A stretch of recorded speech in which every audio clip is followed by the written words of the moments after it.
Meu nome é Sheila Hartz, o meu trabalho é sobre a aferição de um sistema de previsão para a cercosporiose, cercóspora betícula da beterraba, baseado na temperatura e na umidade relativa do ar.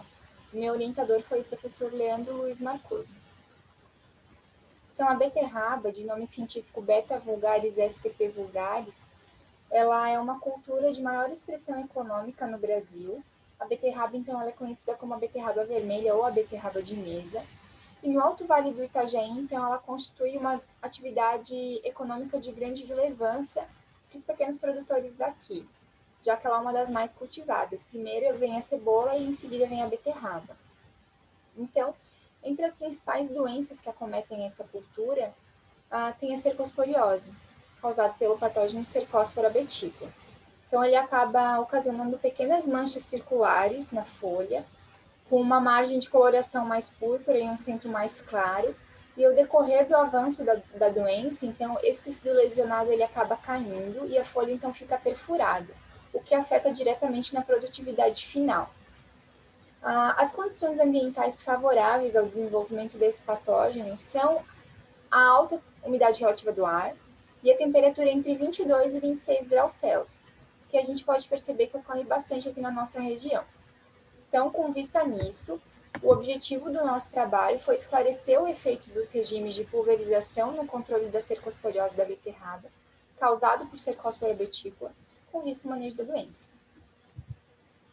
Os procedimentos metodológicos, então, eles constituíram-se de 5 tratamentos com 4 repetições cada uma, onde 10 plantas eram avaliadas em cada repetição.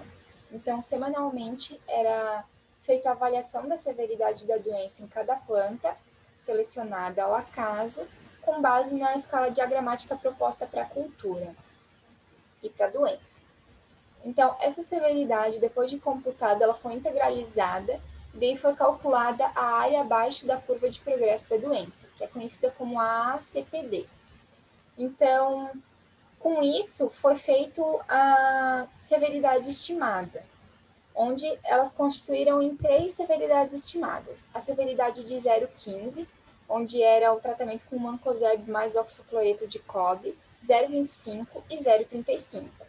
Então, ela foi feita através de uma fórmula que levava em consideração o molhamento foliar, através da umidade relativa acima de 90%, e a temperatura.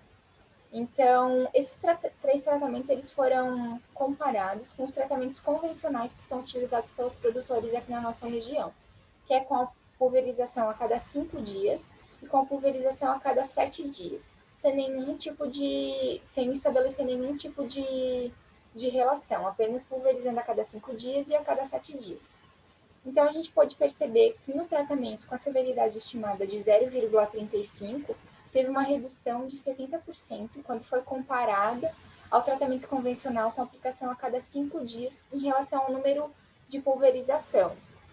E quando comparado ao tratamento de aplicação a cada 7 dias, então teve uma redução de 57% nesse número de pulverização.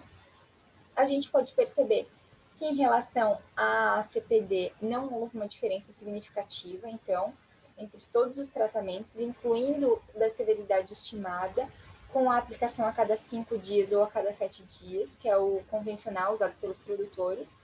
E em relação à severidade final, então, também não houve uma diferença significativa entre todos os tratamentos. Porém, a gente percebe que a severidade final ela trabalhou entre 9,98%, chegando até 10,25%. E em relação ao número de pulverização, a diferença foi um pouco mais aparente. Então, o número menor de pulverizações foi com essa severidade estimada de 0,35, com 3 números de pulverização, e a cada 5 dias foi onde houve maior número de pulverização, que foram 10. Então, a gente pode perceber que o número de pulverização variou, mas a severidade final não teve uma diferença significativa.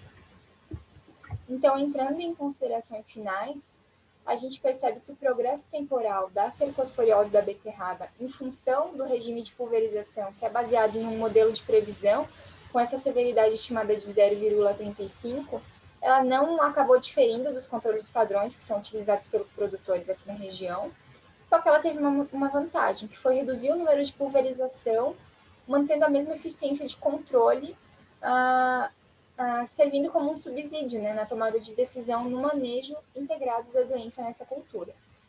Então, a gente pode concluir que nem sempre um número maior de pulverização vai realmente reduzir a doença, já que o momento correto da aplicação é o que acaba refletindo no acumulado da doença ao longo do ciclo da cultura. Então, por isso é importante manter sempre o controle correto no momento ideal, né? Então, seria isso. Os agradecimentos são ao Instituto Federal Catarinense pela bolsa. Muito obrigada.